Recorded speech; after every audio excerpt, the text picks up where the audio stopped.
जो शरणागत हो जाता है, दीक्षा ले लेता है, यदि वो ठीक से भाव से संबंध प्रभु से अपना स्वीकार कर ले कि अब दीक्षा हो गई, अब हमारा संबंध श्री जी से हो गया, लालजू से हो गया, तो उसके सारे दोष नष्ट हो जाते हैं शरणागति मात्र से।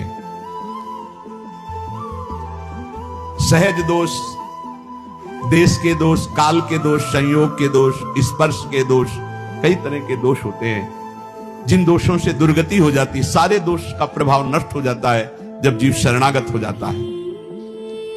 शरणागत अगर नहीं हुआ है, अंदर से प्रभु से अपना संबंध सही मानिए तो दृढ़ तभी होता है जब गुरु कृपा होती है। ऐसे भाव तो बनाते रहो, लेकिन जब गुरु संबंध कराता है, प्रभु से संबंध का तात्पर्य पाणी ग्रहण जैसा समझो। गुरुदेव जब हमारा कर कमल प्रभु के हाथ में रखते हैं, इसे ही शरणागत कहते हैं, पाणी ग्रहण।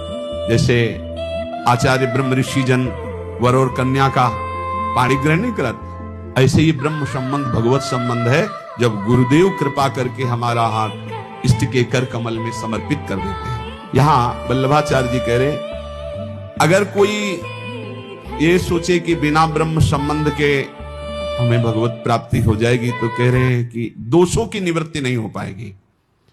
सहज दोष जन्म जन्मांतरों से जो हमारे स्वभाव में है, देश दोष जहां हम रह रहे हैं वहां के वातावरण का, काल दोष जैसे कलयुग चल रहा है इसका प्रभाव, संयोग जिनके हम साथ रह रहे हैं, स्पर्श वस्तु व्यक्ति स्थान से उसका प्रभाव पड़ता है।